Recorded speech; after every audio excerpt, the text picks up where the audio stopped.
Bago tayo magsimula mga kabayan, inform ko lang kayo na meron pa tayong last 3 pieces. Tignan na lang sa screen. Ito yung pangil ng baboy ramo na may kasamang gabay medalyon. Ang bisa nito, kabal sa katawan at pampalakas ng katawan. Kung sakaling interesado kayo mga kabayan, nasa comment section ang link para maka-order. Again mga kabayan, last 3 pieces na lang tayo. Ang susunod na stock na to, hindi ko alam kung next month or next month pa uli magkakaroon. Huwag na nating patagalin pa. Simulan na natin ang kwento.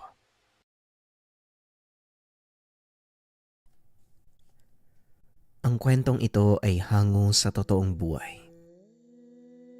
Mula ito sa isa nating kabayan na itago na lang natin sa pangalang Bravo. Walang eksaktong taon, probinsya ng Masbate. Nang mga panong ito, kilalang manggagamot sa bayan ng Mandaon itong si Bravo. Nasa edad 25. Naging biyasa ito sa panglulunas ng mga sakit na dulot ng elemento. Ang madalas kinukonsulta sa kanya ay kulam. Dinarayo ng mga tao mula sa malalayong lugar ang binata dahil sa kakaibang kakayahan nito sa panggagamot. Ngunit lingid sa kaalaman ng lahat na may madilim na nakaraan ng binata. Sa edad na 18 taon, naulila ito sa mga magulang. Pinatay ng taong bayan ang ama dahil sa salang pambabarang. Ang kanyang ina naman, namatay sa karamdaman noong sanggol pa lamang si Bravo. Pinatay ng kanyang ama ang kanilang kapitan dahil na din sa panggigibit nito sa ilan nilang kababaryo. Aatras tayo ng 20 taon. Masayang namumuhay si Mang Ruben sa kanilang pamayanan. Halos lahat ng tao ay kilala ito dahil na din sa kabaitan at taglay na kahusayan sa panggagamot. Maliit pa lamang si Bravo, iminulat na ito ng kanyang mga magulang sa katotohanan ng kanilang pamumuhay. Palaging sinasabi ni Mang Ruben na sila ay mula sa angkan ng mga mambabarang at mahabang panahon na nilang inaalagaan ang lihim. Ito ang tatandaan mo, Bravo. Balang araw, ikaw ang magmamana ng kakayahan ko. Ayokong gamitin mo ito sa pananakit ng kapwa. Wika ni Mang Ruben.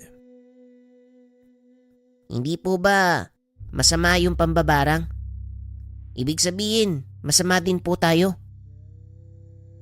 Tanong ng nooy paslit pa na si Bravo. Hindi nakabatay sa kaalaman ng tao ang kanyang pagkatao.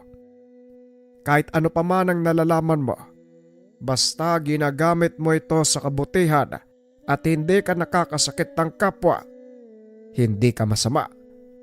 Pero sa oras na manakit ka gamit ang kaalamang iyon, ibang usapan na yun, anak. Kaya pagdating ng panahon, ikaw ang magmamana ng kakayahan ko. Gamitin mo ito sa kabutihan. Tugon ni Mang Ruben. Nakikita ni Bravo ang ginagawa ng ama, lalo na ang pagtulong nito sa mga kababaryo.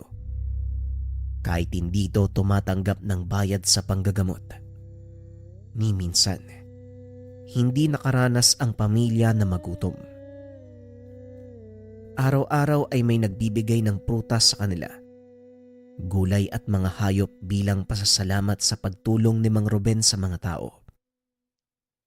Ngunit kahit anong kabutihan ang ipakita ni Mang Bravo sa mga taga-baryo, merong iilan na minamasama ito. Kagaya na lang ng Kapitan del Barrio na itago na lang natin sa pangalang Filimon. Madalas itong nakamasid sa labas ng tahanan nila Bravo.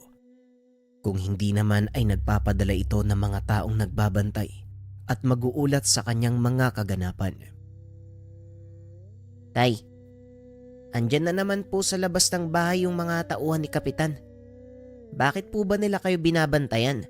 May nagawa po ba kayong masama? Tanong ni Bravo.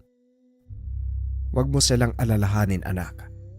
Dahil kahit ano pang gawin nila, wala silang makikita dahil wala naman tayong ginagawang masama. Halika dito. Tulungan mo ako sa isa nating pasyente. Wika ni Mang Ruben. Katuwang nito ang paslit sa panggagamot bilang taga-abot ng mga kailangan.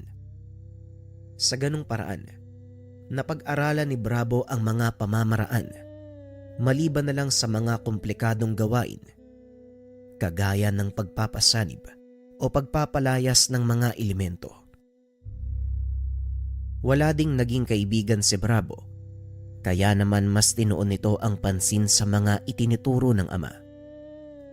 Sa paglipas ng taon, lalong tumataas ang antas ng kaalaman ng paslit. Hanggang sa sumapit na ito sa edad na 18. Dito na nagkaroon ng pagkakataon si Bravo na magamot ang pinakauna nitong pasyente. Isang batang lalaki ang dinala sa kanilang tahanan na halos wala ng buhay. Sa unang tingin ay parang natutulog lang ito. At dahil wala si Mang Ruben ng mga oras na yun, sinabihan ni Bravo ang mga panauhin na bumalik na lamang. Pakiusap, Ingo. Malayo pa yung pinanggalingan namin eh. Wala na kaming perang pamasahe. Kung pababalikin mo pa kami, malamang sa mga oras na yon, hindi na din namin maagapan ang buhay ng anak ko. Kaya sana hayaan mo kaming antayin si Mang Ruben. Wika ng matandang lalaki. Ang pangalan nito ay Pilo. Nang mga sandaling ito, binata na si Bravo. Ay nako, hindi ko po kasi tiyak kung kailan babalik si tatay eh. Pero sige po, kung talagang alanganin na yung pag-uwi nyo, pwede naman po kayo mag-intay. Tugon ni Bravo. Kaso nga lang papalubog na ang araw. Hindi pa rin dumarating ang ama. Kita ng binata ang pag-aalala sa matandang lalaki. Nakaramdam ito ng awa. Mawalang galang na po, Manong. Kung hindi nyo po mamasamain, maaari ko bang malaman kung ano nangyari sa pasyente? Tanong ni Bravo. Hindi ko rin alam kung anong totoong nangyari. Pero dumayo sa piyesta yung anak ko. Pagsapit ng gabi pag uwi nila, inaapoy na siya ng lagnat. Kinabukasan, doon na nagsimulang manghina ang kanyang katawan. Hanggang sa nawala na siya ng ulirati. Ilang araw nang ganito ang anak ko. Pinatignan na namin sa mga doktor pero wala naman silang nakitang problema. Si Mang Robel lang talaga ang aming pag-asa. Wika ni Pilo. Dagdag pa nito, halos maubos na din ang kanilang inipon dahil sa pabalik-balik ng ospital. Sa hindi malamang dahilan ay tila may nag-udyok sa kanya na tignan ang pasyente. Nung una ay hindi pa pumayag ang ama. Ngunit kalaunan, nakumbinsi din ito lalo pa nang dumating ang kaibigan na itago na lang natin sa pangalang Agustin. Naku, Manong, kung hindi nyo na itatanong, katuwang ng tatay niya tong si Bravo.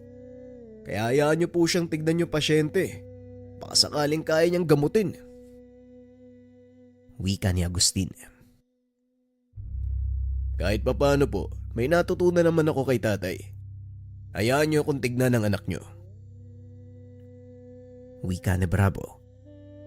Kaagad nagpaubaya ang matanda. Pagkahawak pa lang ni Bravo sa pulso nito, kakaibang pakiramdam ang sumalubong sa kanya. Manong, may kung anong nananahan sa katawan ng anak nyo. Unti-unti nitong sinasakop ang kanyang pagkatao. Maaari ko po bang malaman, maliban sa pagkakaroon ng mataas na lagnat, ano pang napansin niyo sa kanya? Tanong ni Bravo. Oo nga pala. Meron siyang dalang kawayan na parang nginatngat ng aso. Pinatong niya yun sa lamesa tapos pagkadambot ko, itatapon ko sana eh. Bigla siyang nagalit sa akin. Pagpapaliwanag ni Pilo. Mukhang alam ko na kung anong nangyari sa anak niyo, Manong. Pero hindi pa ako sigurado ah. Kailangan ko pa ng kaunting pagsusuri. Agustin, maaari mo ba akong ikuha ng dahon ng agaw at saka baging na makabuhay? Wika ng binata. Dali-dali namang lumakad si Agustin. At dahil nasa bukana lang naman ang mga nasabing sangkap, mabilis itong nakabalik. Inabot ng binata ang mga sangkap kay Bravo. Kinusot nito sa kanyang palad ang dahon ng adgaw. Itinapat sa ilong ng walang malay na pasyente. Ilang sandali pa ang nakalipas ay bigla itong dumilat at napatitig kay Bravo. Hinawakan ng binata ang baging ng makabuhay. Idinikit sa palad ng pasyente. Sumigaw ito at nakiusap na alisin dahil nalalasahan niya ang pait ng makabuhay. Dito na nakumpirma ni Bravo ang hinala. Sabihin niyo po sa akin, anong nangyari sa anak ko? Tanong ni Pilo. Ikinalulungkot ko pong sabihin, Manong, pero biktima ng yanggaw ang anak nyo. Tugon ni Bravo. Sa mga hindi nakakalam, ang pangyayanggaw ay isang paraan ng mga aswang upang makapagparami. Ito ay sa pamamagitan ng pagpapatulo ng kanilang laway sa tenga ng biktima. O hindi kaya naman paghalo nito sa pagkaing inihain. Maraming paraan para malaman kung ang isang tao ay nayanggaw. Una ay sa pamamagitan ng kilos. Madalas balisa ang taong nayanggaw sa unang 3 araw. Natatakot ito sa tubig at kadalasang makikitang may kung anong hinangat-ngat. Paminsan ay kahoy o hindi kaya naman kaperasong kawayan. Ikalawa, sa pamamagitan ng mga kagamitan. Ang pamamaraang ito ay nagagawa lang ng isang taong may kaalaman sa pananambal. Gumagamit sila ng ilang gamit, kagaya ng mga halamang gamot o hindi kaya naman mga langis. Ikatlo at ang pinakamalala. Sa pagkakataong ito, nakikita ng iba ang kinikilos ng taong nayanggaw. Hindi na kailangan ng espesyal na kakayahan para malaman ito.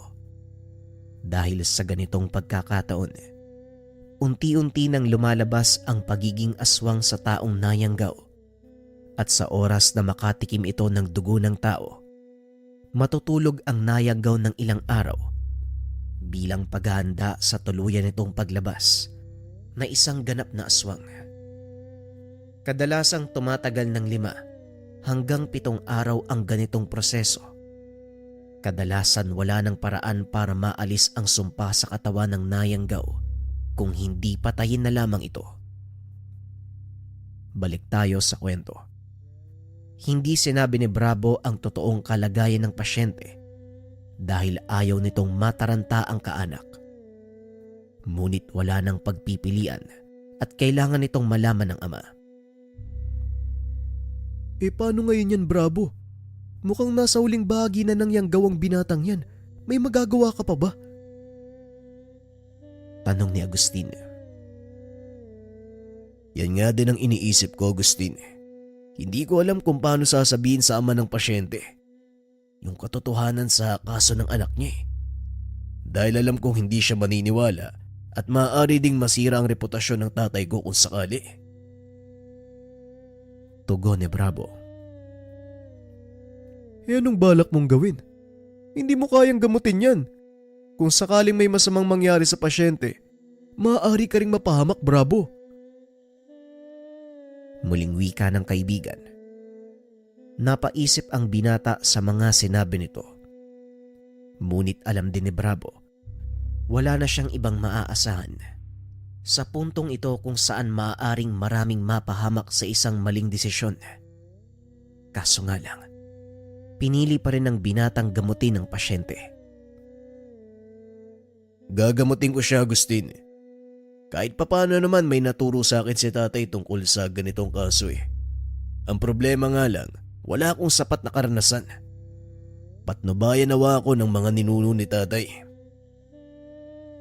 Wika ni Bravo. Naku po, mukhang malaking gulo yung haharapin mo ah. Bakit kasi hindi mo nalang antayin si Mang Ruben eh? Kinakabahan na ako sa iyo eh. Wika ni Agustin. Huwag kang mag-alala. Ako ang nagdesisyon, kaya ako ang sasalo ng pananagutan. Matapos mag-usap ng magkaibigan, kaagad nang tumuloy si Bravo sa sala kung saan nag-aantay ang mag-ama. Tinignan ni Bravo ang pasyente. Bagaman nakadilat ang mga mata nito ay hindi pa rin kumikilos. Ipinaliwanag ni Bravo ang totoong kondisyon ng pasyente at halos gumuho ang mundo ng matanda dahil hindi nito lubos akalaing magiging ganap na aswang ang kaisa-isang anak. Pakiusap, tulungan mo yung anak ko, marami pa siyang pangarap sa buhay. Ayoko mauwi sa wala lahat ng yon. Pakiusap ni Mang Pilo. Hindi ako mangako, Manong. Pero gagawin ko ang lahat para matulungan kayo. Sandali lang. May kukunin ako mga gamit. Wika ni Bravo. Pumasok ito sa silid ng kanyang ama. Hinanap ang ilang gamit sa pag-asang naiwan ito. Napangiti ang binata nang makita ang kahong nilalagyan ng kagamitan ng kanyang ama. Dali-dali niya itong kinuha. Lumabas ng silid at inilapag ito ng binata sa mesa. Tila kusang pumapasok sa kanyang isipan ang lahat ng dapat gawin. Nagawa pa nitong ipaliwanag sa ama ng pasyente ang mga maaaring mangyari. Kinuha ng binata ang isang bote na naglalaman ng langis. Ipinahid niya ito sa noo at tiyan ng pasyente. Naglagay ng kaunting kutsara at pinainom. Nung una ay tila walang nangyari. Ngunit kalaunan ay unti-unting kumilos ang pasyente. Hinawakan ni Bravo ang noo nito upang pigilan sa pagbangon at ang sunod na ginawa ng binata. Nag-usal ng mga dasal. Ilang ulit na inihip sa noo ng pasyente. Nagsisimula ng maramdaman ng nilalang ang ginagawa kong parusa. Agustin, kakailanganin ko ng tulong mo dito. Maaari mo bang kunin ang mga lubid na nasa kusina? Wika ni Bravo sa kaibigan. Tarantang umalis si Agustin para kunin ang lubid. Itinali ng binata ang paa at kamay ng pasyente para hindi ito makawala. Dahil sa oras na makakuha ito ng pagkakataon, kaagad itong tatakas. Ngunit nakailang ulit na ang binata sa kanyang proseso.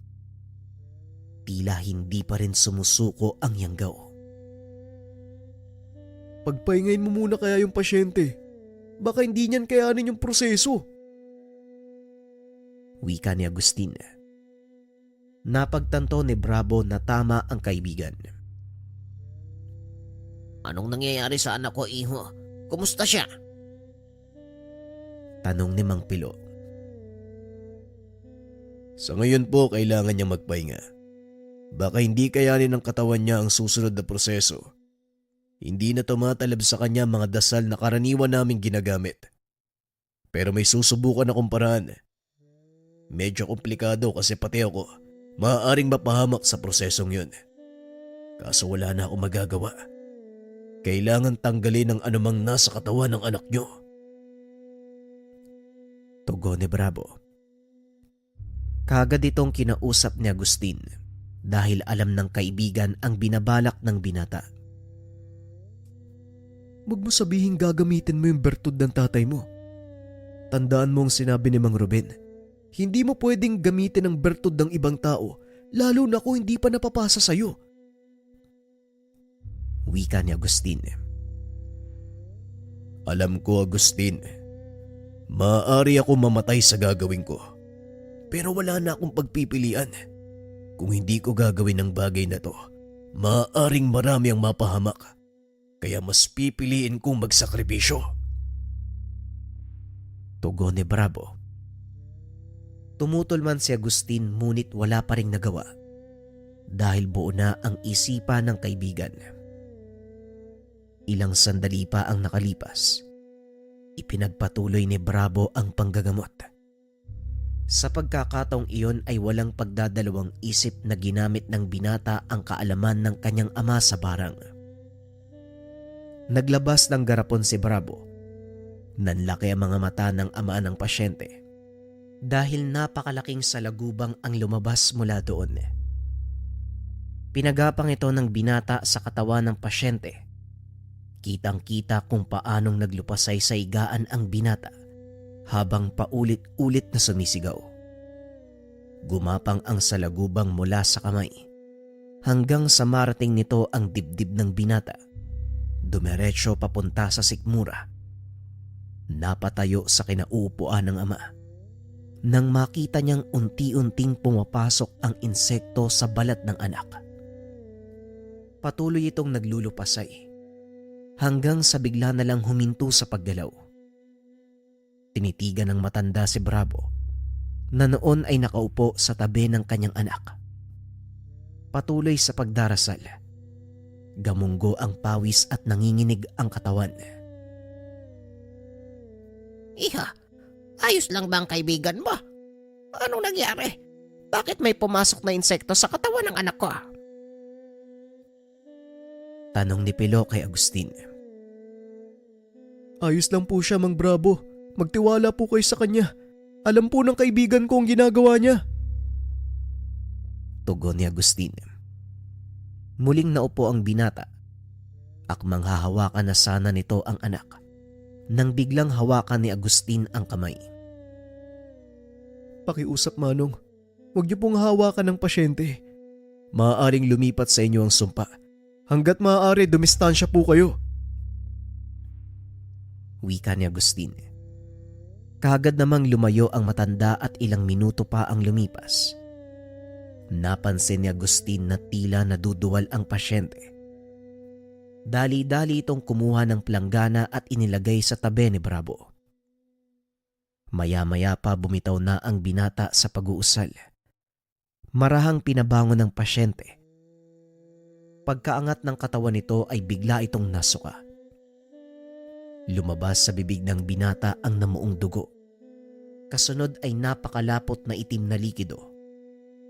Ang mas lalo pang kinagulat ni Mang Agustin, ang paglabas ng patay na ibon. Halos kasing laki ng kamao. Kulay itim ang balahibo at maihahalin tulad sa uwak. Bumagsak ito sa palanggana. Ilang minuto pa ang lumipas. Lumabas din sa bunganga ng binata ang malaking salagubang na ginamit ni Bravo. Dali-dali niya itong dinampot at ibinalik sa garapon. Agustin, kalasin mo ang tali sa kamay at paa ng pasyente. At sa Manong, pakipunasan po ang kanyang katawan. Wala na po kayong dapat alalahanin. Ligtas na po ang anak niyo. Anumang oras ay gigising na siya. Wika ni Bravo. Hindi nga ito nagkamali dahil ilang minuto lang ang nakalipas. Kumilos ang binata at tinawag ang kanyang ama. Hindi ko alam kung paano ko magpapasalamat. Ang buong akala ko, wala nang pag-asang gumaling ang anak ko. Kulang ang pasasalamat para tumbasan ang kabutihang ginawa niyo. Pero maraming salamat pa rin. Tugon ni Pilo habang nakaluhod sa harap ni Bravo. Tumayo po kay Manong. Ginawa ko lang po ang karapat Naputol ang pagsasalita ni Bravo dahil biglang bumukas ang pintuan. Nagulat sila nang makita kung sino ang dumating. Ay, magaling, Bravo. Pinatunayan mo sa aking talagang handa ka na. Kitang-kita kong ginawa mo. Masasabi kong wala nang agam-agam sa aking isipan. Wika ni Mang Ruben. Pero tay, pasensya na po kayo kung pinakialaman ko yung gamit nyo, ha. Ginawa ko lang po yung sa tingin kong tama. At kung paparusahan niyo po ako, handa po akong tanggapin yun. Tugon ni Bravo. Nakapagligtas ka ng buhay eh. Bakit kita paparusahan? Wika ng ama. Tuwang-tuwa si Bravo ng mga sandaling iyon. Dahil sa kauna-unahang pagkakataon, nagawa nitong makapanggamot nang walang pag-alalay ng kanyang ama. Ang tagumpay na yon ang naging dahilan para makilala ang binata sa larangan ng panggagamot. Simula ng araw na yun, lalo pang dumami ang pasyente ng mga ito. Hinati nila Bravo ang mga gawain. Maayos namang nagagampanan ng binata ang kanyang tungkulin. Hanggang sa isang araw may lumapit sa kanilang kababaryo. Kinausap nito si Mang Ruben. Hindi sinasadyang narinig ng binata ang usapan ng mga ito. Sobra na yung pang-aapi sa amin ni Kapitan Pilimon. Grabe siya maggipit. Kasi hindi kami sang-ayon sa gusto niyang mangyari. Hindi ko din alam kung tama ba yung sasabihin ko sa'yo, Mang Ruben. Sana bigyan mo ng leksyon ng Kapitan. Taniman mo ng sakit. Wika ni Ponso. Alam mong labag sa alituntunin naming mga manggagamot ang gusto mo mangyari, Ponso. Hindi ko ginagamit ang aking kakayahan para makapanakit. Tugon ni Mang Ruben. Pero Mang Ruben, sobra-sobra na yung pang-aapi sa amin ng Kapitan. Halos natatakot na ang mga anak ko lumabas ng bahay. Eh, pinagbabantaan sila. Tinatakot eh. Muling wika ni Ponso. Ganun ba o sige? Titignan ko kung anong pwede kong magawa. Matapos ang pag-uusap ay kagad nang umalis ang kababaryo. Kinuha naman ni Bravo ang pagkakataon upang tanungin ang ama. Tay, tama ba yung narinig ko? Humingi ng tulong sa'yo yung taong yun. Tanong ni Bravo. Wala namang bago doon, anak eh. Palagi namang may humingi ng tulong sa atin, 'di ba? Tugon ng ama. Narinig ko yung sinabi niya, Tay. Gustong ipahamak ng taong yun ng kapitan at pumayag naman kayo. Wika ni Bravo. Hindi ako pumayag sa gusto niyang mangyari, Bravo. Sinabi ko lang natitignan ko kung anong magagawa natin. Alam mo ang alituntunin ng ating kakayahan. Sumumpa ako na kailanman ay hindi mananakit ng kapwa, lalo na kung walang masamang ginagawa. Pag-uusap ng mag-ama.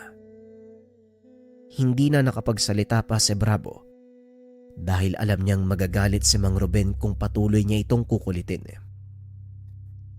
Nang mga sumunod na araw, patuloy na pinakikiramdaman ng binata ang kilos ng ama. Nakita nitong wala namang ginagawa si Mang Ruben.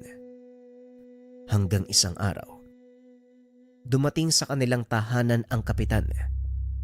Nasa kalagitnaan sila ng panggagamot. Napakaraming tao ang nagtipon sa bakuran. Ang ilan sa mga ito ay mula pa sa malalayong lugar. Pansin din ng kapitan ang magagarang sasakyang nakaparada sa mismong daanan. Kapitan Pilimon, anong may paglilingkod ko sa inyo? Ay pasensya na ha. Medyo abala kami ng anak ko sa panggagamot. Wika ni Mang Ruben. Magandang umaga sa'yo, Mang Ruben. Mukhang lumalakas ang negosyo natin ngayon ah. Napakaraming tao ang nagpapagamot sa'yo. Siguro naman, alam mo na kung anong sadya ko dito ah. Wika ni Kapitan Filimon. Napahinto sa panggagamot si Bravo. Lumapit sa ama. Oo nga, Kapitan eh. Pero alam nyo naman na hindi ako tumatanggap ng bayad sa ginagawa ko. Kung naparito kayo para sa arkabala, huwag kayong mag-alala. Magbabayad ako ng nararapat na halaga. Pupunta na lang ako sa inyong tanggapan. Gayon po kung inyong mamarapatin, kailangan ko nang ipagpatuloy ang panggagamot. Marami pa pong nag-aantay. Tugon ni Mang Ruben. Yan ang gusto ko. Madaling kausap. Asahan kita, Mang Ruben ha. Sige na, bauna na kami. Pag-alis ng kapitan ay kagad kinausap ni Bravo ang ama. Napakagahaman talaga ng taong yan. Kaya maraming nayayamot sa kanya eh. Hindi ko masisisi si Mang Ponso na hilingin sa inyo na taniman ng sakit ng taong yan. Wika ni Bravo. Huwag mo siyang alalahanin. Alam ko ang gagawin ko sa taong yan. Sa ngayon, hayaan mo muna siya, anak. Hanggang salita pa lang naman eh. Sa oras na may galawin si Kapitan ni isa sa ating mga taga-baryo, doon ako kikilos. Tugon ni Mang Ruben. Muling ipinagpatuloy ng dalawa ang panggagamot. Kinagabihan, sa sobrang pagod ay mabilis na nakatulog ang matanda. Si Ruben at Agustin ang naiwan upang ayusin ang mga upuang ginamit ng mga pasyente. Dumating ang dalawa sa mga tauhan ni Kapitan, sina Ambo at Badong. Hinanap ng mga ito si Mang Ruben. Nasaan si Mang Ruben? Gusto siyang kausapin ng Kapitan tungkol sa ipinangako niyang arkabala. Wika ni Badong. Pasensya namang Badong ha, nagpapahinga na si tatay. Hayaan po ninyo, bukas sasabihin ko sa kanya. Tugon ni Bravo. Ngayon namin gustong kausapin ang tatay mo. Kaya gisingin mo siya. Kung ayaw mong kayo ng kaibigan mong patulugin namin ng tuluyan. Wika ni Ambo. Sabay hawak sa baril na nakasugbit sa tagiliran. Wala naman pong ganyanan, Manong. Tatakutin mo kami sa sarili naming bakuran. Baka nakakalimutan mong... Hindi na naituloy ni Bravo ang sasabihin dahil inawat ito ng ama. Badong! Ambo! Anong kaguluhan yan? Bakit kayo nandito? Tanong ni Mang Ruben. Nangako ka kay Kapitan, di ba? Pero hindi ka nagpunta sa opisina. Naparito kami upang kolektahin ang pinangako mong arkabala. Tugon ni Ambo. Napangiti naman si Mang Ruben at lumabas ng tahanan. Ramdam ni Bravo ang kakaibang aura ng ama. Alam niya ng mga sandaling iyon na galit na ito. Ganun ba? Pasensya na kayo Sobrang napagod ako sa buong araw ng panggagamot. Hayaan nyo, bukas sa bukas pupunta ako sa kabisera upang iabot ng personal ang arkabala ko. Tugon ni Mang Ruben. Biglang bumunot ng baril si Ambo. Itinutok sa ulo ng matanda. Ngayon niya pinapakuha yung pera. Kaya huwag mo sayangin yung oras naming tanda. Kung ayaw mong kumalat ang utak mo dito sa bakuran. Wika ni Ambo. Akmang lalapit sana si Bravo. Sumenya si Mang Ruben na wag siyang makikialam. Tinatakot mo ba ako, Ambo? Alam mo ba kung saan ka nakatungtong? Tanong ni Mang Ruben. Hindi ako nananakot, tanda. At sa oras na hindi mo ibigay ang hinihingi namin, sisiguraduhin kong hindi ka na makakapanggamot. Yon ang utos sa akin, Kapitan. Wika ni Ambo. Napailing na lang si Mang Ruben.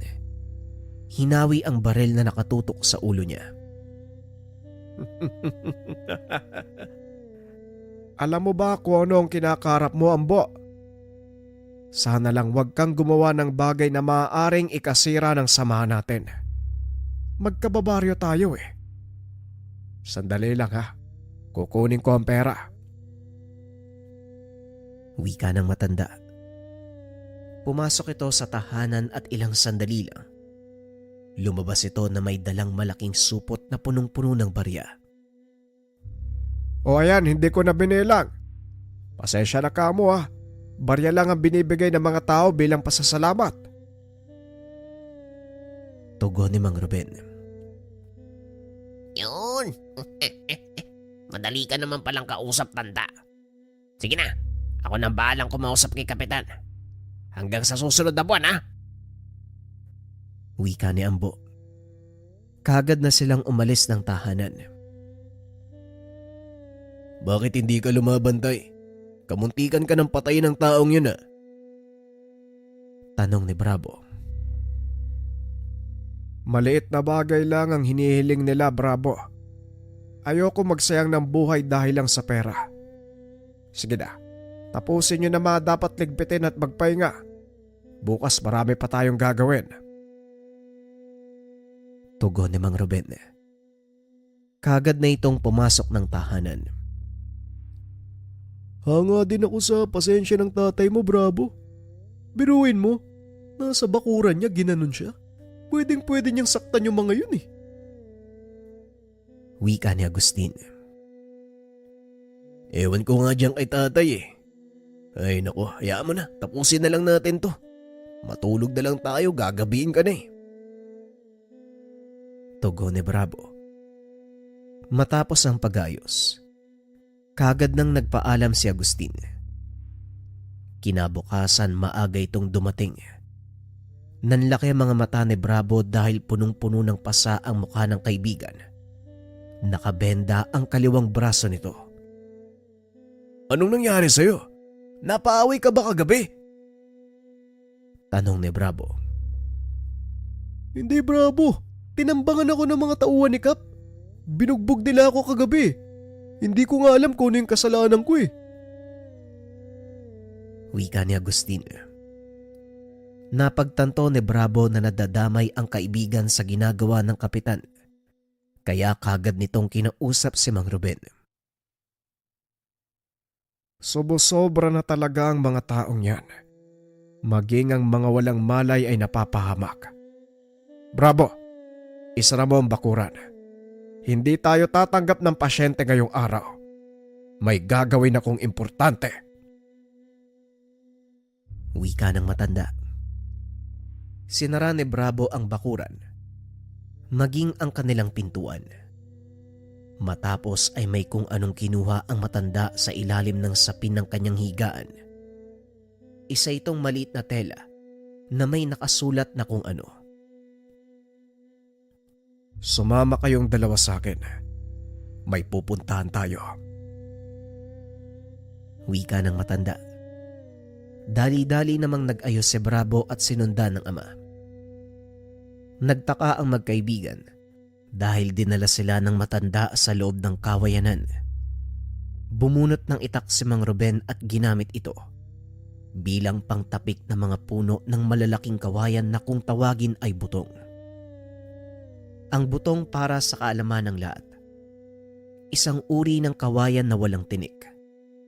Ngunit punong-puno ng maninipis na buhok ang katawan nito. Sa pagtagal ng panahon ay nawawala din ang mga ito na siyang palatandaan na handa ng putulin ang puno. Patuloy na tinatapik ng matanda ang bawat nadadaan ng kawayan hanggang sa uminto ito sa partikular na puno. Kagad itong pinutol ng matanda at biniyak. Tumambad sa dalawa ang malalaking salagubang. Kamukha ito ng ginamit ni Bravo. Ngunit mas malaki ang mga nakuha ng kanyang ama sa buho ng kawayan. Masyado nilang sinasagad ang pasensya ko. Pues maganda sila sa kabayaran ng mga ginawa nila. Wika ni Mang Ruben. Sa pagkakataong iyon ramdam ng binata ang matinding galit ng ama. Hindi malaman ni Bravo kung matatakot ba o matutuwa sa mga nangyayari. Kakaibang ora ang naaninag ng binata sa ama. Alam niyang hindi ito ang karaniwang ora ng matanda. Ilang sandali pa ay gumapang na palayo ang mga uwang. Ang ilan ay humukay pa ilalim. Ang ilan naman ay lumipad. Ngunit may isang bukod tanging nagpaiwan. Nakapatong ito sa balikat ng matanda habang nililinis ang mahabang sungay. Tay, bakit po naiwan ng isang yan? At saka iba yung itsura niya. Ang isang ito ay espesyal. Siya ang nagsisilbing pinuno ng mga alaga kong lakang. Puro babae ang iba sa kanila at siya ang nag-iisang lalaki. Sa kanya nagmumula ang kakayahan kong utusan at manipulahin ang iba pang uri ng salagubang. Pagpapaliwanag ng matanda. Namangha ang binata dahil nakikita nito ang ginagawa ni Mang Ruben. Binubulungan niya ang lalaking lakang at sa pamamagitan ng pagpilantik ng mga sungay nito, kumikilos ang iba pang salagubang. Pinili ng tatlo na manatili sa loob ng kawayanan dahil mas ligtas sa lugar na ito para hindi na din sila makita ng mga taong magpapagamot. Bravo at Agustin, makinig kayo. Dahil maaaring may mangyaring malaking kaguluhan. Lalong-lalo ka na, Bravo. Piliin mong maging mahinahon. Huwag na huwag kang gagawa ng isang bagay na maaaring ikapahamak mo o ng mga taong nasa paligid mo. Lalong-lalo na pagdating sa paggamit ng iyong mga kaalaman. Mapaminsala ang kapangyarihan ng barang at hindi mo ito kayang pangibabawan. Lalamunin ka ng kasamaan. Pagpapaliwanag ni Mang Ruben. Pero bakit niyo po ginawa yan, Tay? Bakit mo ginamit ang kaalaman mo? Gayong alam mo na marami ang mapapahamak. Wika ni Bravo. Nararapat lang sa kanila ang mangyayari. Subo-sobra na sila eh. Lalo na ang Kapitang Pilemon na yan. Matagal na akong nagtitimpi sa kanya. Puno na ang salop ko, Bravo. Matatapon lang kung dadagdagan niya pa. Pagpapaliwanag ni Mang Ruben. Sa kaloob-looban ni Bravo, natutuwa ito dahil sa wakas. Kumilos na din ang ama para bigyang hustisya ang pang-aapi ng mga nakakataas. Ngunit may maliit na bahagi sa binata. Nakakaramdam ng takot at alinlangan.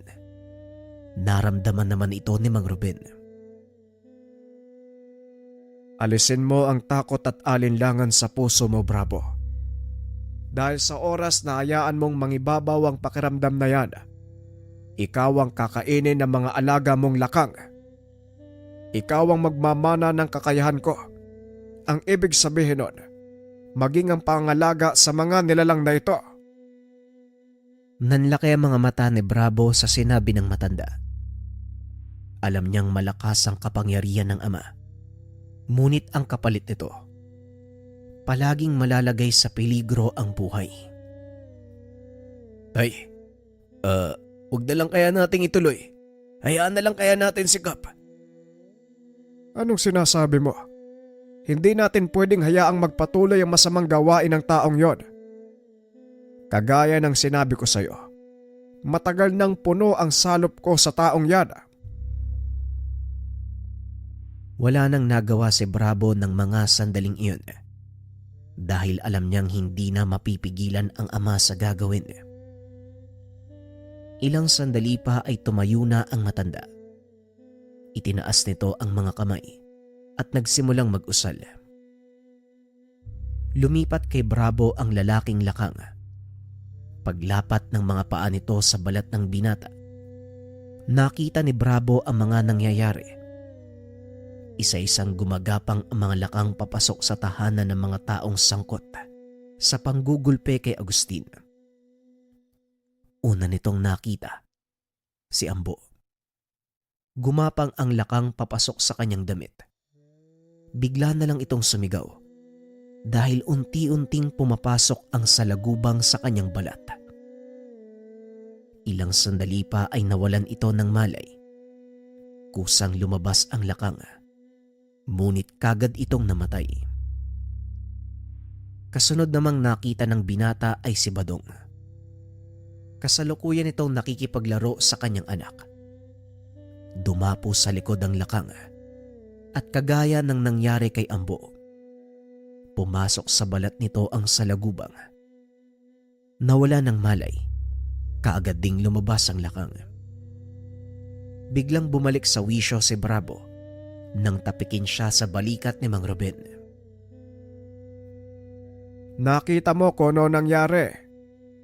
Pamahamang tawag sa ritual na yan.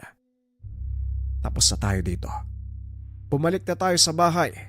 May mga taong nag-aantay sa atin. Wika ni Mang Ruben. Sa mga hindi nakakalam, ang pamaham ay isang uri ng ritual o pamamaraan ng mambabarang para magtanim ng sakit sa katawan ng kanyang biktima. Nagpapadala ito ng mga salagubang o kahit anong insekto sa tahanan ng biktima.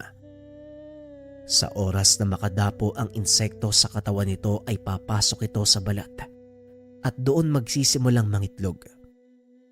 Kalaunan ay nagiging uod na siya namang kinakain ng katawan ng pasyente hanggang sa tuluyan itong bumigay. Balik tayo sa kwento. Habang naglalakad pauwi, napansin ng binatang hindi pa rin umaalis ang lalaking lakang sa kanyang balikat. Nagpapalipat-lipat ito sa magkabilang balikat ng binata. Tay, bakit hindi pa umaalis ang isang to? Tanong ni Bravo. Maaaring tapos na tayo sa dalawang nanggulpe kay Agustin. Pero hindi pa tapos ang gawain nila. Dahil hindi ko pa naaabot ang kapitan. May espesyal akong handog para sa kanya. Tapusin lang natin ang gamutan ngayong araw. Ipapakita ko sa iyo ang ibig kong sabihin. Pagdating sa kanilang tahanan, nakapila na ang mga tao. Humingi ng paumanhin ng matanda sa mga ito. Sinimulan ni Bravo ang panggagamot. Samantalang si Mang Ruben naman ay naupo muna sandali. Pinakikiramdaman ang paligid hanggang sa makita nito ang mga taong hinihintay. Nandito na sila. Ngayon, makakaganti ka na, Agustin. Wika ni Mang Agustin sabay tayo. Nagulat naman si Bravo nang makitang papasok ng bakuran si Badong at Ambo. Akay-akay ang mga ito ng kanilang mga kasamahan. Hindi maipinta ang mga muka. Sa bawat pagkilos ng mga ito ay napapasigaw dahil sa sobrang sakit na nararamdaman. Karaniwang isinasagawa ni Mang Ruben ang pamahama kapag tulog ang biktima. Ngunit sa pagkakataong ito, sinadya niya itong gawin habang gising sina Ambo para maramdaman ang sakit. Tanda, tulungan mo kami. Mukhang nakulam kaming dalawa ni Batong. Wika ni Ambo. Oh, mukha ngang malala na ang kalagayan yung dalawa. Teka, ano ba kasi ang ginawa ninyo at nagkaganyan kayo? Wika ni Mang Ruben at nagkatinginan ang dalawa. Napalingon nang biglang magsalita si Agustin. Sila po yung nanggulpi sa akin, Mang Ruben eh. Wala naman po akong ginagawa sa kanila eh. Wika ni Agustin. Ay nako, bakit nyo namang ginawa yon? Wala namang kasalanan yung bata sa inyo eh. May atraso din ba mga magulang niya sa inyo? Paano pala kung anak ko na-tsempuhan niya? Eh di bugbog sarado din. Wika ni Mang Ruben. Huwag kang gumawa ng kwento, Agustin. Hindi kami ang nanggulpi sa'yo. Pagkakaila ni Badong. Para namang hindi ko kayo nakilala. Sasabihin nyo wala kayong kinalaman sa nangyari sa akin. Alam nyo Mang Badong at Mang Ambo, dinig na dinig ko ang sinabi nyo. Ano nga yun? Bakit pa ako nakialam? Bakit pa ako nakatambay sa bahay ni Mang Ruben? Yan tuloy nadamay ako. Nararapat lang sa inyo yan eh. Ngayon magdusa kayo. Wika ni Agustin. Batay sa tono ng pananalita ni Agustin, mukhang matindi ang galit nyo ah. Ano Agustin? Gagamutin ko ba sila? O hahayaan kong patayin ng mangkukulam? Tanong ni Mang Ruben. Hayaan nyo na lang pong mamatayan, Mang Ruben. Tugon ni Agustin. O paano ba yan? Narinig niyo ang pasya ng bata kaya pasensya na. Ayokong sumama ang loob ng kaibigan ng anak ko sa akin eh. Kaya makakaalis na kayo. Muling wika ni Mang Ruben. Muli itong bumalik sa pagkakaupo. Hinayaan itong magmakaawa ang dalawa kay Agustin. Ngunit sadyang matigas ang puso ng binata. Masyado nang malaki ang ginawa niyong eksena dito. Makakaalis na kayo. Marami pa kaming gagawin. Tugon ni Mang Ruben. Nagtaka ang mga tao kung bakit hindi tinulungan ng matanda ang dalawang tanod na kagad namang pinaliwanag ni Agustin. Huwag kayong magtaka kung bakit pinalis ni Mang Ruben ang dalawang yon. Mga tauhan sila ng aming kapitan. Nung nakaraang gabi, ginulpi nila ako eh. Dahil lang nakita nilang nandito ako sa bahay ni Mang Ruben. Sana maunawaan niyo ang ginawa ng matanda. Wika ni Agustin. Nagbulungan ang mga tao. Ramdam nilang positibo ang reaksyon na nagmumula sa mga ito. Ilang sandali pa ay tuluyan ng humupa ang mga tao hanggang sa 3 na lamang ang natira. Natutulog si Mang Ruben sa kanilang beranda habang nag-uusap si Agustin at Bravo. Bigla silang nakarinig ng ilang putok ng baril sa bakuran. Dali-daling lumabas ang dalawang binata. Nakitang duguan si Mang Ruben. Nang tignan ni Bravo kung sino ang may gawa, naroon si Kapitan Filemon. Nararapat lang sa kanya ang parusang kamatayan. Binarang niya ang 2 sa mga tauhan ko. Wika ng kapitan. Hinawakan ni Bravo ang kamay ng ama. Laking pasasalamat nito. Nagawa pang magsalita ni Mang Ruben.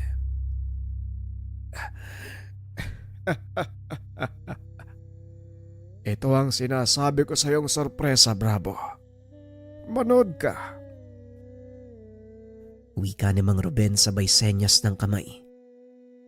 Lumipad papunta kay Kapitan Filemon ang lalaking lakang na nakadapo sa balikat ni Bravo. Anong ginawa niyo? Bakit hindi ako makagalaw? Hoy bata, anong ginagawa mo? Tanong ng kapitan. Habang tila nagpupumiglas sa hindi makitang tali. Pinagbasda naman ni Bravo ang ama. Napansin ito. Unti-unti nang nawawala ang ulirat ng matanda. Alam ni Bravo na hindi na nito kakayanin pang mabuhay. Sige na tay, magpahinga ka na. Kaya ko na to. Sa wakas, magkikita na kayo ni nanay. Wika ni Bravo at napangiti ang matanda. Hinawakan ng binata sa muka. Hanggang sa tuluyan itong nalagutan ng hininga. Ibinaling ni Bravo ang tingin sa kapitan. Akmang lalakad na ito papalapit. Nang biglang maglabasan ang ilan pa sa mga tauhan ng kapitan. Ngunit wala ding nagawa ang mga ito. Nang bigla na lang silang mamilipit sa sakit. Kitang-kita ni Agustin ang paggapang ng mga insekto sa balat ng mga ito. At kung paanong unti-unting kinain ng mga ito ang kanilang katawan. Hindi maipaliwanag ni Agustin ang nararamdaman ng mga oras na yun. Nakikita nito ang kakaibang galit ni Bravo. Sa tagal ng pinagsamahan nilang dalawa, yun ang unang beses na nakita ni Agustin ang kadiliman sa pagkatao ng kaibigan. Nilapitan nito ang kapitan at walang awang sinakal. Binalaan ka ng aking ama, pero hindi ka nakinig. Ngayon, nakuha mo pa siyang patayin. Ang lakas ng loob mo. Wika ni Bravo, habang pilit na kumakawala si Kapitan Filemon sa pagkakasakal. Ginawa ko lang ang nararapat. Hindi kayo dapat mabuhay sa mundong ito. Walang puwang sa lipunan ng mga kagaya niyong gumagamit ng maikang itim para maminsala na mga tao. Tugon ni Kapitan Filemon habang hinahabol ang hininga. Diyan ka nagkakamali, Kapitan. Dahil hindi sa lamang kang itim ang tawag sa kakayahan namin, kung hindi barang. Wika ng binata. Dumapo ang lalaking lakang sa balikat ni Bravo. Isa-isang naglabasan mula sa lupa ang iba pang lakang. Gumapang ang mga ito paakyat sa katawan ng kapitan nagsipagpasukan sa balat nito. Binitawan nito ni Bravo, humakbang patras. Hindi nito lubos maisip ang maaaring mangyari kung sabay-sabay na mangingitlog ang 10 babaeng lakang sa loob ng katawan ng isang tao. Hindi magkamayaw sa pagsigaw ang kapitan dahil na din sa sobrang sakit na nararamdaman. Nagpagulong-gulong ito sa lupa habang sinasapo ang lahat ng parte ng katawan. Habang nangyayari ito, isa-isang lumabas sa bunganga ng kanyang biktima ang mga lakang. Kasunod nito ay ang mga uod na unti-unting kinakain ang laman ni Kapitan Filemon. Nakatulala si Agustin ng mga sandaling iyon habang pinagmamasdan ang mga bangkay na nagkalat sa lugar. Hindi ito makapaniwala. Nagawa ni Bravo at Mang Ruben ang brutal na pagpatay. Ngunit hindi niya rin masisisi ang mga ito dahil sa pangaaping ginawa ng kapitan at iba pang kababaryo. Ilang minuto pa ang nakalipas. Nagdatingan ang ilang kababaryo. Imbis na usigin si Bravo, nagiyawan ang mga ito dahil sa wakas nawala na sa kanilang baryo ang sukab na kapitan. Dumating din ang mga otoridad para mag-imbestigasyon. Ngunit pinagtakpan ng mga tao ang ginawa ni Bravo. Pinalabas nilang kagagawan ng rebelde ang nangyari. Suportado naman ito ng tagpo dahil nakita ng otoridad si Mang Ruben na ang kinamatay ay tama ng bala. Nabura sa isipan ng mga tao ang totoong pangyayari dahil para sa kanila, tama lang na mawala ang kagaya ni Kapitan Filemon. Simula ng araw na yun, nawala ang takot sa mga taga-baryo. Namuhay ng matiwasay ang mga ito. Ipinagpatuloy ni Bravo ang gawain ng ama. Sa pagkakataong iyon ay katuwang niya si Agustin. Sa paglipas ng mga taon, kinilala si Bravo bilang pinakabatang manggagamot. Narespeto ng mga tao dahil na rin sa reputasyon. Walang sino man ang nanghimasok sa baryo nila Bravo dahil kumalat ang balita na pugad ng mambabarang ang kanilang lugar. Sa halip na ikagalit ito ng mga taga roon, natuwa pa ang mga ito dahil wala nang nanggugulo pa sa tahimik nilang buhay. Gaya ni Mang Ruben, pinili ni Bravo ang tumulong ng walang hinihinging kapalit. Naging bahagi na ng pamumuhay ng binata ang panggagamot. Hindi ito nakapag-asawa dahil sinaalang-alang nito ang kapakanan ng nakararami kagaya ng bili ng ama. Sa paglipas ng panahon, bigla na lang nawala si Bravo. Walang nakakaalam kung saan ito nagpunta. Maging si Agustin, hindi rin alam kung ano ang nangyari sa kaibigan. Bigla na lamang itong nawala. Ni isang palatandaan ay walang magilap ang mga tao. Ngunit ganun pa man, nanatili ang kanilang pananalig na nasa paligid lang si Bravo at patuloy silang binabantayan. Maging ang mga kabataan sa lugar, taas noong sinasabi na minsan ay tumira sa kanilang baryo ang isang magaling na manggagamot. Samantalang si Agustin naman, bilang naiwang disipulo ng kanyang kaibigan, ipinagpatuloy ang sinimulan ng mag-ama na siyang naging dahilan kung bakit nahatid sa inyo ang kwento ni Bravo at Mang Ruben. Ito ay kwento ng mga nagmamay-ari ng lakang, ang albularyo na mambabarang. Opinyon para sa kwento, mga kabayan, ano? Madalas talaga, kung sino pa ang dapat magbigay sa atin ng, alam nyo yun, kaligtasan, kapayapaan, tulong. Sila pa yung minsang nang aapi sa atin eh. Kayo ba? May mga karanasan ba kayo sa ganitong bagay? Kung meron, comment nyo naman. Maligaya akong babasahin yan. Maraming salamat sa pakikinig ng ating kwento. Panoorin ang susunod na video.